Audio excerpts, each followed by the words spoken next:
Hey everyone, Joey Philippi here from Truly Confident Women. I have another great interview to share with you. I interviewed a woman named Meghan Maydel from Nashville, Tennessee. She is a brand and business strategist for creative entrepreneurs who are looking to craft and brand their biz so it doesn't suck and reflects their true personality. In short, she's a firecracker that does what she wants and doesn't care if people don't agree with her.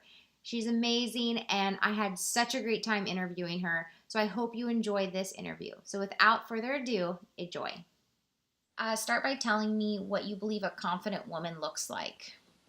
Ooh, that's a good one. Right out of the gate, you just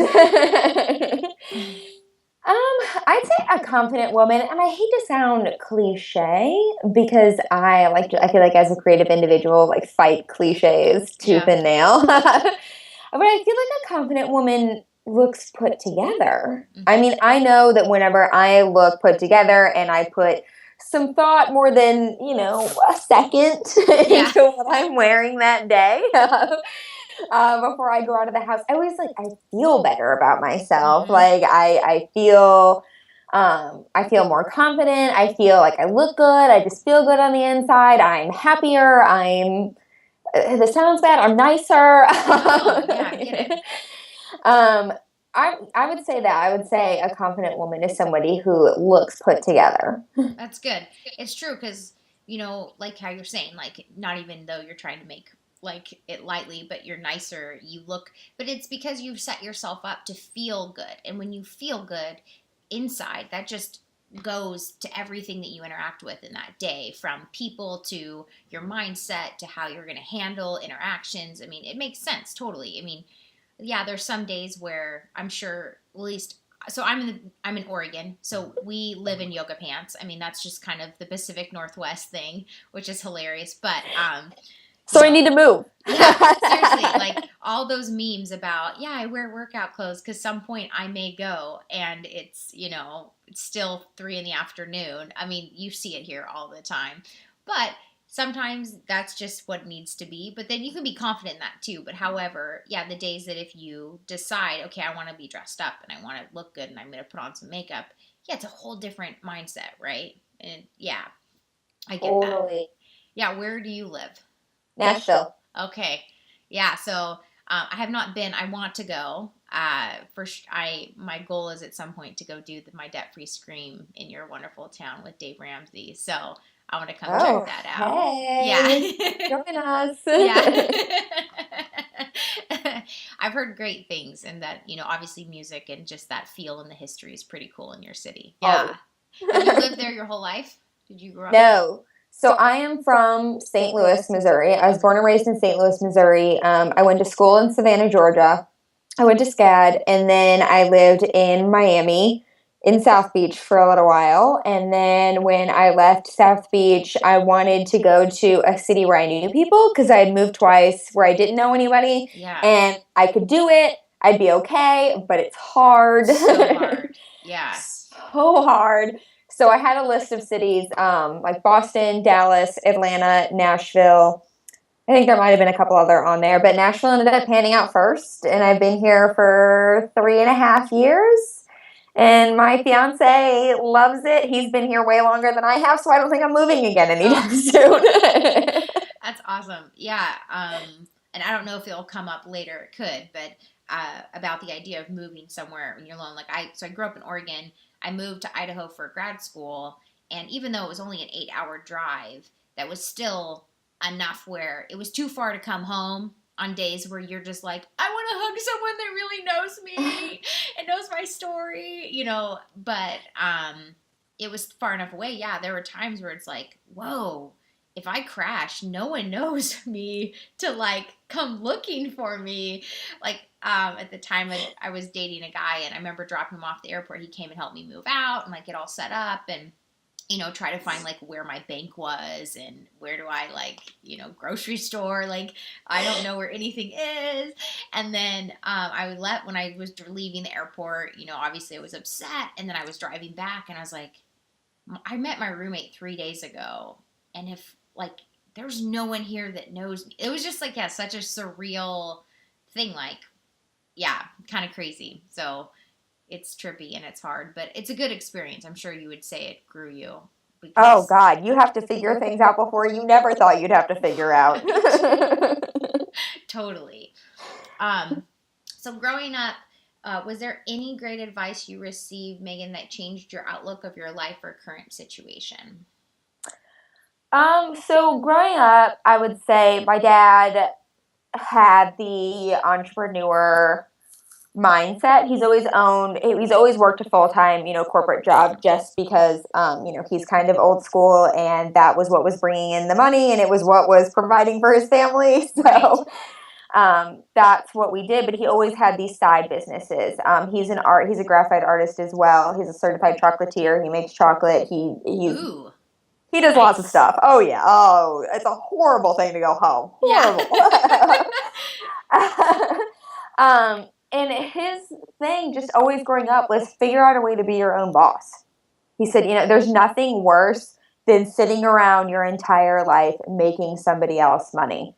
He's like, it's the number one regret I have. He said, if I wasn't married with children and a family that was 100% relying on me, he's like, I would be 100% fine living in a van down by the river, selling my drawings out of the back of it. And at least I would be my own boss. And so that's always been like in the back of my mind that, you know, not that corporate America was bad or anything like that, because I definitely learned a ton at working in advertising agencies and, in-house creative teams and stuff like that. But it was always in the back of my mind that I'm working my butt off. Sometimes we would be at the ad agency until 3, 4, 5, 6 o'clock in the morning. I remember sleeping on my boss's couch one night, and it's to make barely enough money to live on, while the people who run this company and manage the empire and built it themselves are the ones who are making the big bucks. Yeah, and they're home drinking red wine and going to bed at normal hours. Yeah. We're traveling the world. That's what our boss is always doing. And I'm Right. like, really? Really? You're off again? You gotta go see somewhere else. Yeah, there's 200 countries. Someone's got to see them. See ya. Thanks for making me money.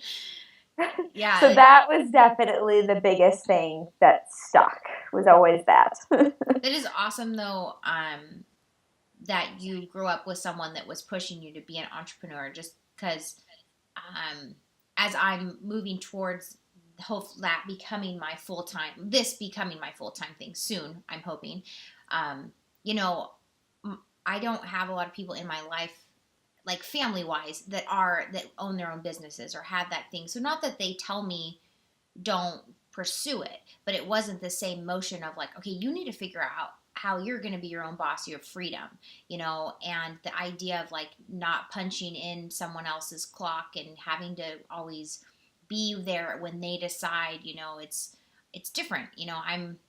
Because I do crisis mental health work, and which can be really intense, and I love it, but it's hard. But also, like, I have a boss that tells me when I have to be at work, and sometimes that's annoying, because it's just, you're under someone else's control. And even with me loving my job and being able to do things, like, it's not my passion, like, and plus it would kill me if I did it for 20 years.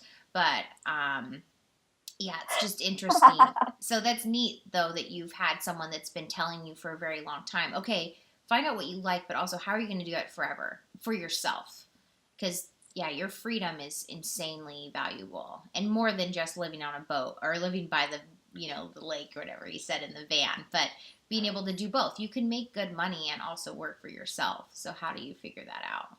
Exactly. I am immensely grateful that I had it, because even my fiance, like when I first came to him and said, okay, I want to leave my 9 to 5.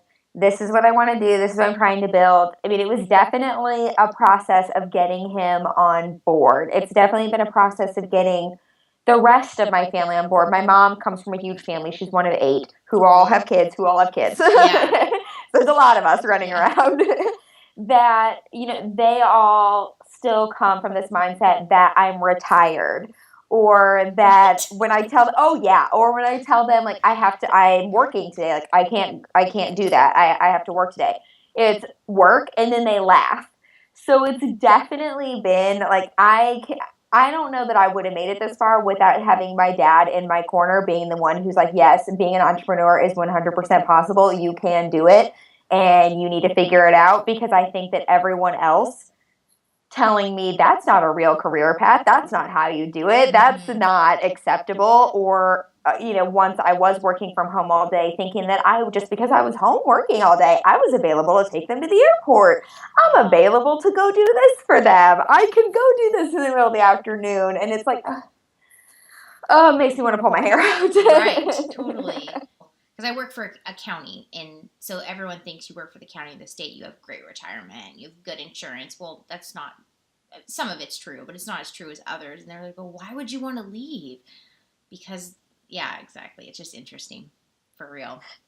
Oh, man. Especially the idea of people thinking, yeah, you can just make appointments and take people places and do things. You're like, I still have a schedule. You just don't realize it. Yeah. Yep. Every day. It's your struggle. Yeah, for real. But I just don't understand. Yeah. Oh, man. What are some key moments in your life, or a key moment that you believed created your confidence you have today? That's a good one. I would say graduating from SCAD was definitely a big one. SCAD is not an easy school to get through. Not to sound like pretentious or like a tool or anything like that, but they market themselves. I do not. I do not do this. I do not support this statement. Yeah. As a Ivy League art school. And that's great. Like, they definitely cost as much as an Ivy League school. And that's great. The curriculum was brutal. Getting through 4 years was brutal. I wouldn't wish working full time and trying to graduate from college on my worst enemy. Yeah. And getting through that, realizing I was going to graduate, getting to walk at graduation, getting my diploma, made me realize that if I can do this, and I can move to a city where I don't know anybody, and I literally have any opportunity I want open to me right now, why wouldn't I do that? Why wouldn't I take advantage of that? Totally. And that's what it turned into. I would say that living in Miami was probably a big one too. I moved down there. I experienced, I don't think a lot of people realize this, that was a total culture shock. I'm from the Midwest. I am not from, where there's lots of Cubans and lots of the Spanish-speaking people. That was not what I had grown up with. Right. And it was, you can take 4 years of advanced Spanish all through college and high school, and you can still come out going, I'm sorry, what did you just say? Yeah. So like learning the culture, learning the language, learning how to, order at restaurants, and that whole experience, it was, coming back to, if I can do this, I can do anything. So why would I tell myself no? And my fiance jokes with me all the time. He says, one of the things he loves most about me is how determined I am, that I can have a million balls thrown at me, whereas most people would say, okay, that solution isn't going to work, so I'm just going to move on to the next thing. I'm not even going to bother trying to solve that problem anymore. My thing is, no, this problem can be solved, and we are going to sit here until it is. I don't care if we have to go through 8,000 solutions. This is going to happen. You're like, I've slept on boss couches. We can make this shit happen, okay? This will work. People, get with the program. Yeah. That's a huge strength, though, for real. I would say those were definitely the most. I'm trying to think back if there was anything growing up, and nothing's really, like sticking out hardcore. I'd say those were the biggest ones. For real. Yeah, and both of them, life-changing experiences for real. I mean, yeah, that's cool. And obviously, too, it's just that whole, Miami's not just parties and, like, champagne and everything else and beaches. What? Like, there's diversity and probably some racism and, some struggles there. Weird. So. Oh, Miami is like a whole other world. It is like, you feel like you're not even in... my perception of the U.S. growing up was always that it was, St. Louis, Missouri. It was very Midwest. It was, there's this city 45 minutes away from me, but this is it. And you grow up with mostly people in the same income level as you and that kind of stuff. And going to Miami was like, Savannah was a little bit of a culture shock just because it was very deep south, which I'd never been exposed to. Going to Miami, that was a whole other thing. Like all these people from other countries, and it wasn't even just where are you from, like city in the U.S. anymore. It was where are you from? No, what country are you from? Kind of a thing, and that was something I had never been exposed to, and it was a wild ride. Yeah. Well, luckily, it seems like you're a very open-minded person, so you were like, all right, let's figure out how this works, and yeah, just being really probably inquisitive of like, whoa, this is different. Okay, let's figure this out. Like, how am I going to coexist in this world? Because I'm not used to it.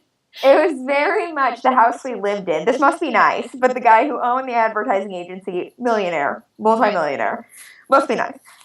He owned a house on the water on Miami Beach, and he decided he didn't want to live in it anymore, but he didn't want to sell it either.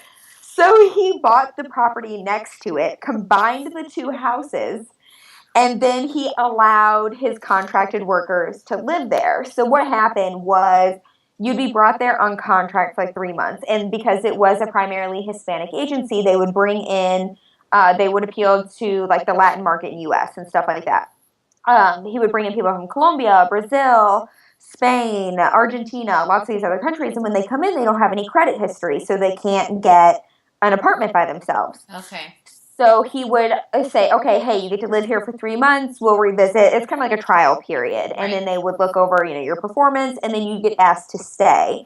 And by that point, they're like, okay, you have enough, like at least like some back history to go get your own apartment. So you've got 60 days, and then you need to fly the nest. Yeah.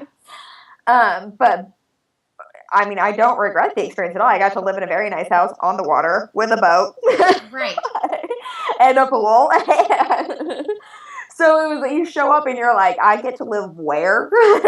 You're like, I don't want to move out because now I'm going to live in a crappy little shithole apartment. Like anything compared to that, it's like the slums. I mean, when you're like living like a baller. And then also everyone's like, oh, where are you from? And you're like, Missouri? And they're like, I'm from Colombia. And you're like, I'm lame. I'm so lame.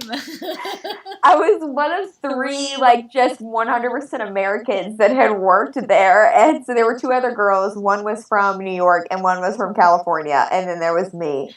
And they were fascinated. At the same time that I was living there is when I'm from St. Louis, so I'm a St. Louis Cardinals baseball fan. And they were in the World Series. Oh, so this is 2 years ago then, huh? In 2011. Oh, okay. So when they won the World Series. So I would wear all of my like St. Louis Cardinal shirts. Oh, and it would be it's just hilarious to hear other people's perspectives that they would be like, a lot of the people that I worked directly with were from Mexico, and they'd be like, Americans are so pretentious, but you guys call it the World Series, and I don't recall Mexico being invited to play, or Japan, or Europe, anything in Europe. He's like, but you guys call it the World Series. He's like, at least with soccer, we have the World Cup, and we let all the countries play. You're like, you may have a good point, but I don't give a shit because my team's in it, so I'm gonna focus on that, okay? And I'm like, yeah, I don't care because the Cardinals are winning. And the night that they won the World Series was, I think if it wasn't on Halloween, it was the day before Halloween, and they were all having a Halloween party. And I was like in the other room all by myself, next screen TV with the Cardinals playing, and they had just won. And I came out, I was like, oh my God, you guys, we just won the World Series. And they're like, yeah, I don't, okay. You're like, now we have a reason to drink, people. And they're like, yeah, we already had one. It's called Halloween. It's tomorrow. And you're like, whatever. Yeah, it was a trip, that's for sure. Yeah, that would be probably one of the biggest growing experiences ever. That'd be really cool, especially if everyone's open-minded and understand, like, just to have really good discussions and just, I don't know, hear about histories and what brought you here and who, how'd you grow up and just, yeah, that kind of stuff would be cool. Definitely. Perceptions were always highly entertaining. It's very interesting to hear what other people's perceptions are of the U.S., of like what you learned growing up, what they learned growing up, and like how everything meshes together. It's an amazing experience. if I could tell anyone to do anything, it would be go far away from home for college so that you can't come home every weekend. It requires you to figure shit out Yeah. and to experience people from other countries and to be able to have open conversations with them, because you will quickly find that you are not the center of the universe and it is not all about you and you are not the greatest thing since sliced bread. Totally. What advice would you like to pass down to the next generation of women? Don't be so concerned with what other people think of you. I have noticed that even with I'm engaged and my fiance has several nieces who are between the ages of 10 and 13. Oh. And they are so very concerned whether or not somebody likes them. Everybody doesn't like me. Well, I don't have, I don't have 1,000 followers on Instagram, and Susie has 1,000 followers on Instagram, so people must not like me. And it's just, I think that social media and Instagram and Facebook and Twitter and Pinterest and all those are amazing for connecting people. But it's amazing what it's also being turned into, this massive popularity contest. And it's, I love that they're growing up knowing the only thing they really know is the iPhone. They don't realize phones with cords. What? Or a flip phone? Hello? Like, yeah. That, all of that is mind blowing to them. And while it's great that they're going to grow up in a connected world, they're also growing up in a world where everybody knows everything about you and they feel like they have to share every thought that pops into their head. And they have to, if you don't have enough likes on your picture, you're not worthy. Yeah. And that drives me crazy because, you are your own individual, you are unique. And, I want to tell them that, yes, it gets better, but if this continues going, I'm not so sure that it will. I even notice people who are in my age group and a little bit younger who, care entirely too much about the number of likes their Instagram photo got. And it's, maybe they just didn't like that picture. Like, you can't help it what they like and what they don't like. So my big thing would be worry less about what other people think of you and worry more about the kind of person that you want to be and the kind of person that you are on the inside. Because I honestly believe that if you go into it wanting to be the best person you can be, wanting to put your best foot forward and wanting to achieve everything that you want to achieve in life, everything else will work out on its own. If there's always going to be people who don't like you, there's always going to be people who want to talk trash on you. Like, I just got my first hate mail the other day. And you know what? It's okay.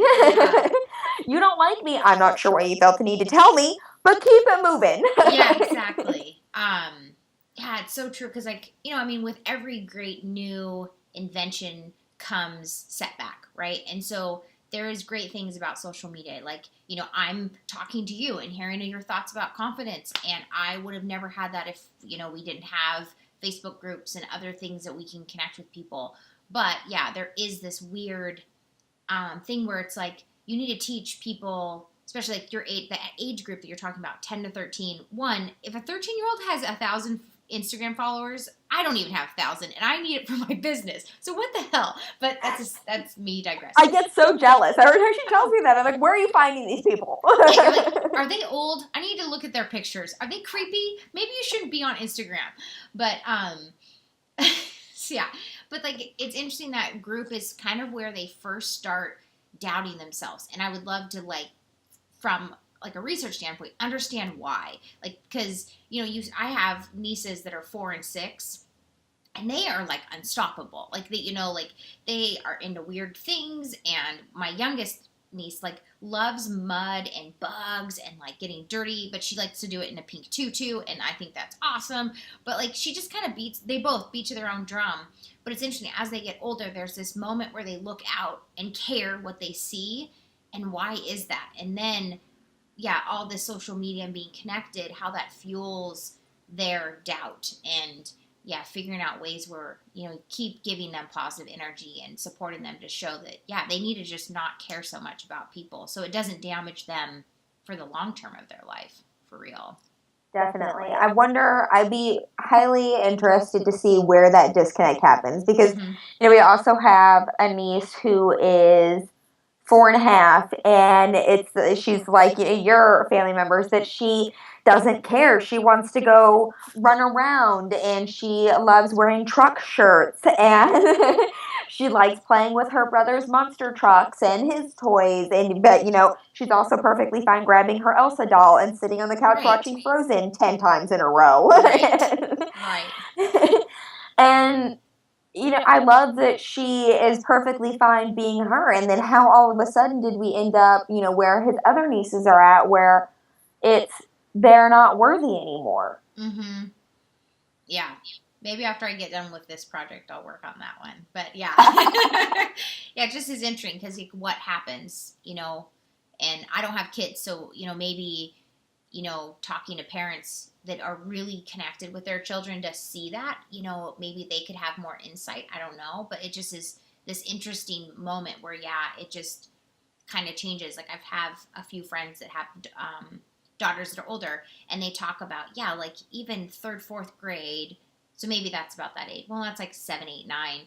She's talking about how, like, oh, well, Sally doesn't want to sit with me at lunch anymore. So that must mean Sally doesn't like me. And it's like, what is creating that? So why does Sally need to like you? Why do you need to eat lunch with Sally? No, screw Sally. You eat lunch over here with these people. Right, exactly. No, totally. I agree, 100%. So, Megan, who do you look up to as a confident woman, or a few key women in your life, and why? And then how did this person or people influence you becoming a confident woman today? Ooh. So who, why, and how? Okay, so I would say, this sounds cliche too. I am on a cliche roll today. I went through B school. I would say Marie Forleo. Like, holy crap! I just look at her and I'm like, you like have it together. How did this happen? That's perception. I'm sure she would tell you that she can be a train wreck just like the rest of us at times. I look at her and I'm like, how do I be you? So she strikes me as just, this person who's done it all almost 100% by herself, from, doing the dance workout videos to figuring out coaching to writing her own book to then building this B school kind of empire. Sounds cheesy, but let's use that word. Empire. I mean, in the women entrepreneurial world, if you say B school, 90% of women are going to go, oh, Marie Forleo? Yeah, I've heard of her. And then probably their follow-up question is, oh, you did it? What was it like? Which I'm going to ask you later when we get done with the questions. Because, it's that, but it is an empire because people know about it from that. I encounter very few people who know what B school is, who are in the entrepreneurial sphere. Okay. So I would say that she is definitely one. And for the why, because she has built all of this seemingly, now I know it's not 100% on her own, but at some degree it is, because she's the one doing the hiring. She's the one going through and figuring out who's the best fit to expand her team for. What are her strengths? What are her weaknesses? Hiring for her weaknesses, kind of a thing. So I would say that's a big why. And what was the last part? How? How did they influence you to be a confident woman today? I own my own business. And I had always owned my own businesses. I'm one of those kids, like I know Johnny Cupcake says every time. I've heard him speak several times that, he's been an entrepreneur since he was 5, because he was always finding ways to sell stupid shit to his friends. Yeah. And they would pay for it. So it counts as a business. And I was always the one that, in like 3rd grade, like, here's a friendship bracelet. It's $1. And doing all of those kinds of things. So I've always kind of had that entrepreneur thing going on. I've had lots of businesses. Like, I made lamps at one point. I decorate cakes. I used to. I don't anymore because I don't have anybody to come behind me and clean up my mess. The whole 9 yards. I've done it all. And she really inspired me to hone in on what it was that I was really actually excited about, instead of jumping around to my interests. Okay, yeah. And I have lots of interests, like, baking is an interest. It doesn't mean I need to be running a business around it, but it was something that I could start a business on this, so I'm going to do it. And that was not the world's greatest idea. at all.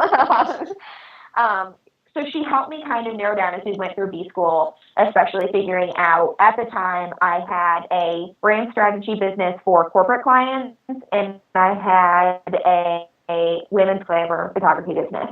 I enjoyed making women feel beautiful about themselves. I enjoyed the photography part. It wasn't what got me out of bed every morning. With the brand strategy for corporate clients, I quickly realized that corporate clients are the worst kind of clients you can have. They don't get worse than that. They are a nightmare. So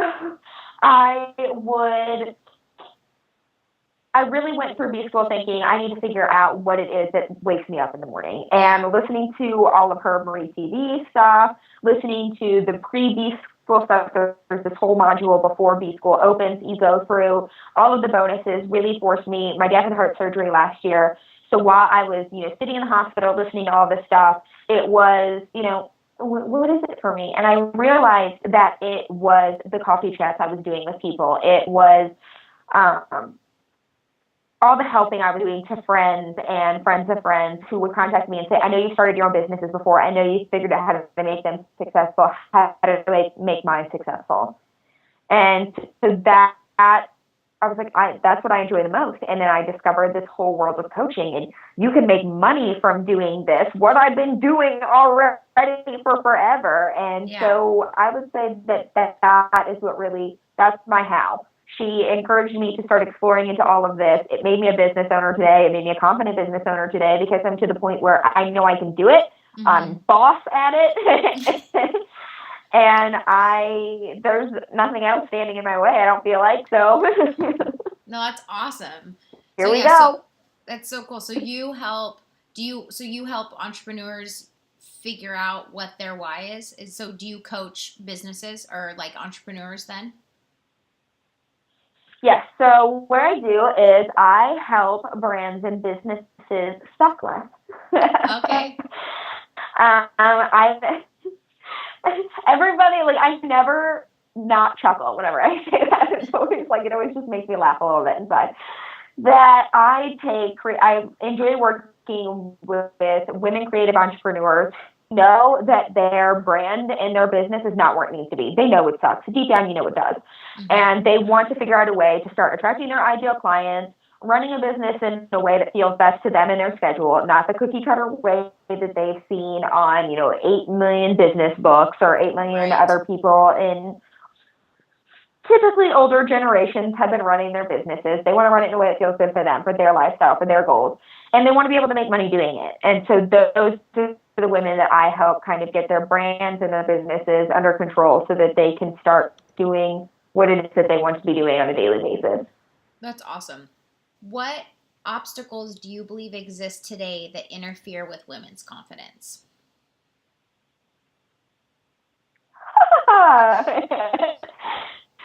Photoshop. I would say it's by far and away the biggest one. I remember when I was in college, I refused to do an assignment because it was a Photoshop assignment, and we had to take a picture of a female who was in a bikini, and we had to make her 10 pounds lighter. I'm not going to do that. What? Crazy. And it was showing, I understand my professor's perspective was that you needed to learn how to use the liquify tool, and you need to learn how to use the warp tool and things like that as far as inside of Photoshop to really, if you're going to have a full grasp on Photoshop. However, I strongly believe there were other ways you could be doing that instead of taking a woman's body and distorting it. I am not a fan of that. Right. So I would say the biggest thing standing in the way is the fact that too many people think that using Photoshop to alter the way women look is a good idea. I love what Aerie has done, where they no longer post images of Photoshopped girls in their bras and underwear. It's the whole real girl movement. I love that, and I think that if more people would get on board with that, we would see eating disorders and confidence issues and everything else like that significantly decrease, and have an entire population of women who felt better about themselves, who are empowered and who are encouraged and who are confident to take on what it is they want to take on in life. Yeah, so true. That's awesome. Are there areas in your life, Meghan, you feel less confident? If so, why? Whew.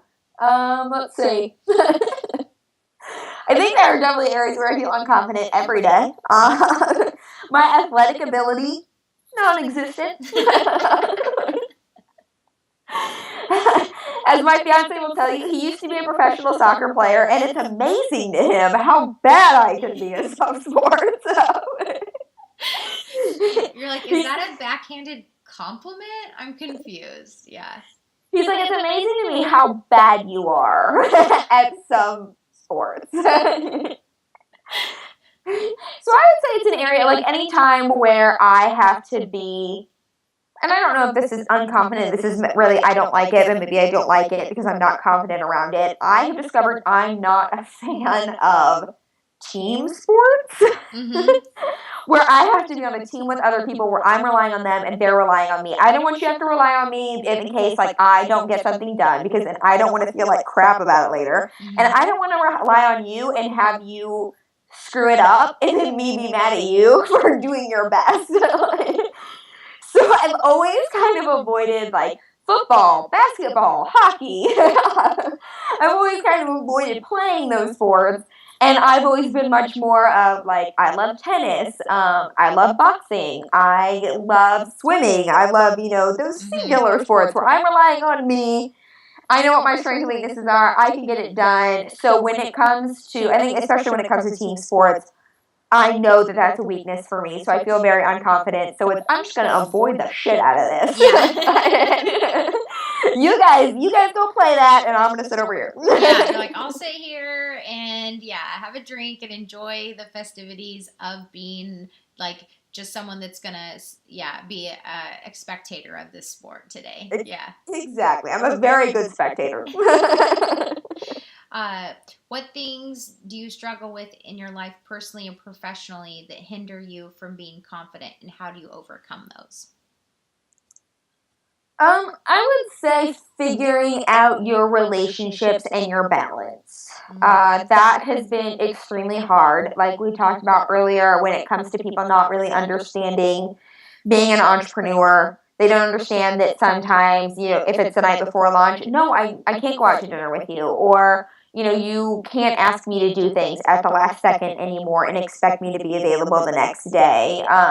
With my fiance, it was very much, there were very different expectations about what kind of money was going to be made, how soon it was going to be made, where the year would be finished off at. And these were all things that like I assumed he knew, and he didn't.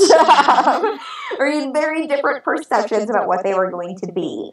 So I think when it comes to that, that's something that makes me feel not confident. It makes me feel negative. It makes me feel crappy, because it's something that I feel like either I'm constantly having to explain or I'm constantly falling short on, as far as making sure everybody else feels taken care of as well as myself. And it took a long time to figure out, and they teach you this in B school, and I'd heard it before, but it didn't really sink in until I really started digging into my business full time, was if you say yes to something, you're saying no to something else. Oh, yeah. And it took a long time to figure out that the things that I needed to be saying yes to were not the things I needed to be saying yes to, like my own personal health, my own personal sanity, and by constantly, booking out my week solid with dinners with people, with lunches with people, with launches, with webinars, with trying to get other things done for my business, that wasn't helping me. And then I was ending up ragged by the time, Saturday and Sunday came around, which makes me feel super unconfident. It's not good for anybody's mental health. Totally. So I would say figuring out the balance has definitely been something that just like chisels away at it. Yeah, I really like that point of just beyond just learning the word no, which is what we hear in society all the time, right? Like you need to know that, especially as a woman, but then taking it to the next step of, okay, realize also when you say yes, you're saying no to something else. You just don't realize it. That's huge. I like it. That's very good. How do you work on continuing to be a confident woman in today's world? And Megan, do you feel like you know how to work on your confidence? Oh, good Lord. You're really coming at it today. I would say, to answer the last part first, no, I don't know how to work on my confidence, just because I never considered it to be a thing to work on, Mm-hmm. I guess would be the way to say it.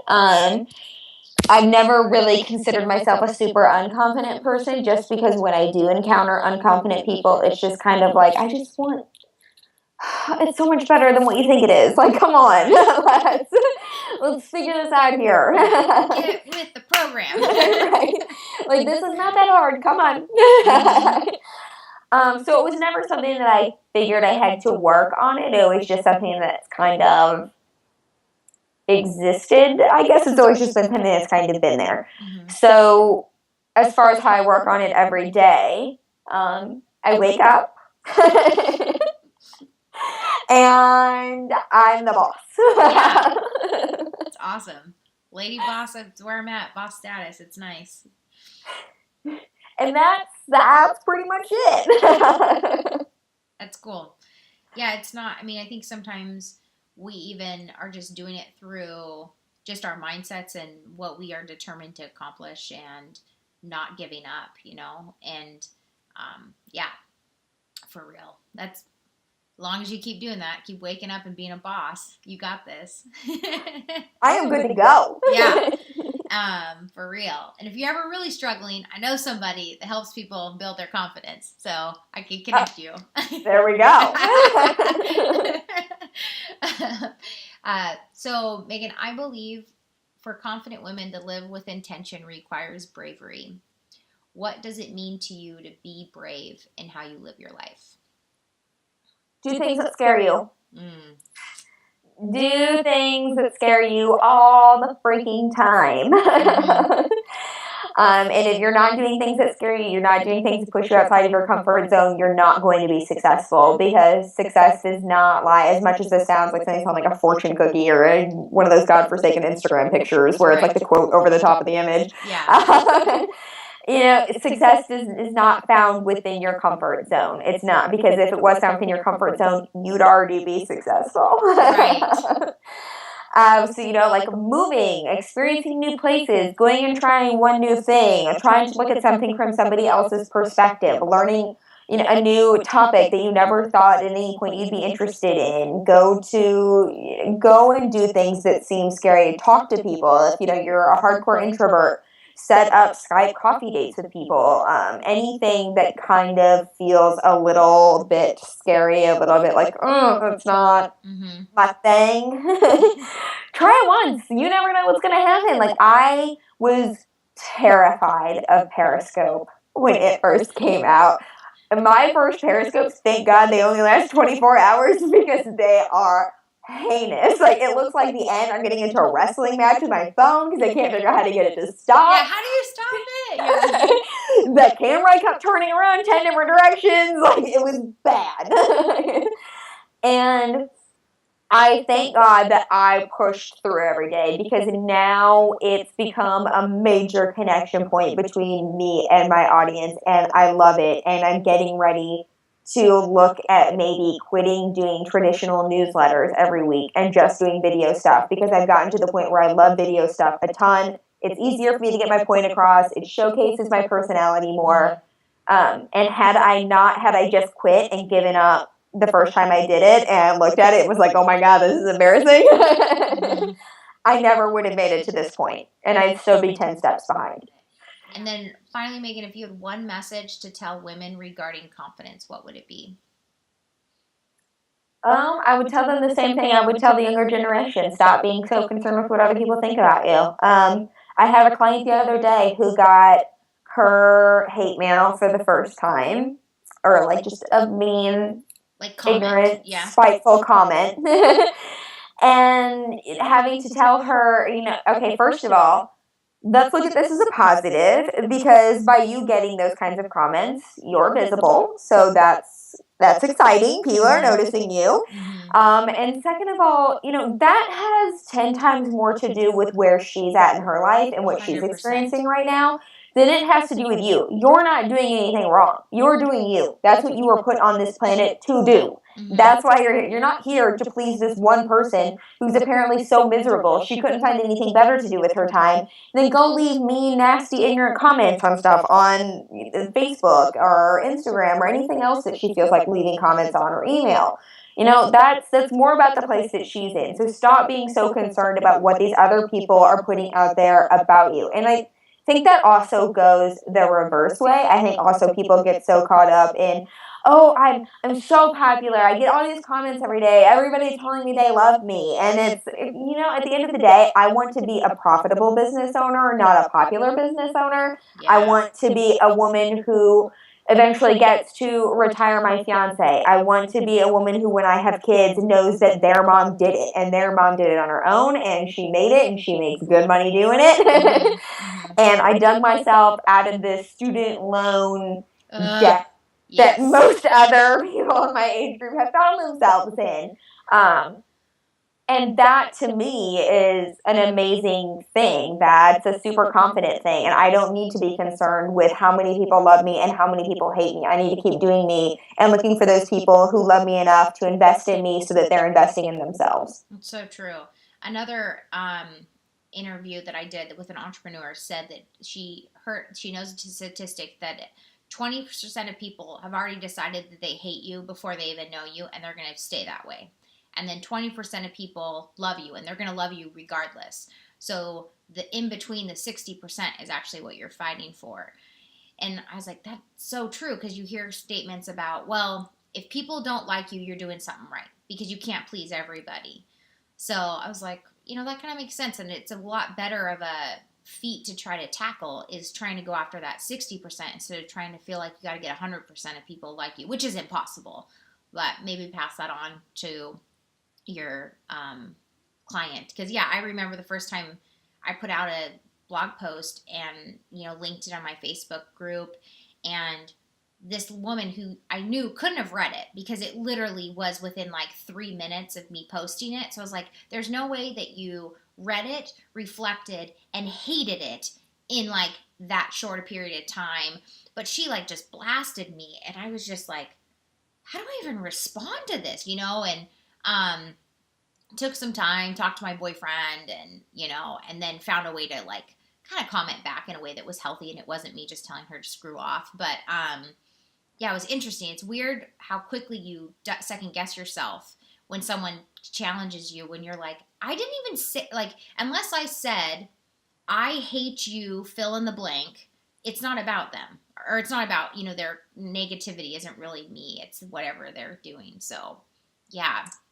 What is that saying? The guilty dog barks first? Oh, I haven't heard that, but I like it, which is true. Yeah. That totally takes me back to like, elementary school, and it's like, if you smelt it first, you dealt it, which is totally immature. But yeah, I guess that's the mature version. I like it. So, Megan, any last thoughts regarding confidence before that we didn't discuss in the questions above? Do you be the boss every day and wake up knowing that you're going to get it done. You're going to do the best that you can every day, and everything else will pan out in the process. It's awesome. Well, thank you so much for your time today. I really appreciate it. All right. Well, have a great day, and I will talk to you soon. Okay. Bye. Bye.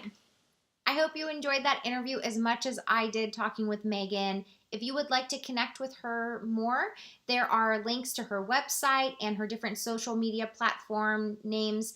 Feel free to hit her up. She's an easy-going gal that loves to talk to people. If you found this valuable, please share it with your family and friends so they can be aware of the project and the interviews that I am conducting. Also, if there's something that really moved you or you hated it, please leave me a comment below so I can improve the next interviews moving forward. Remember always to be brave, share your story, and have a great day. Cheers.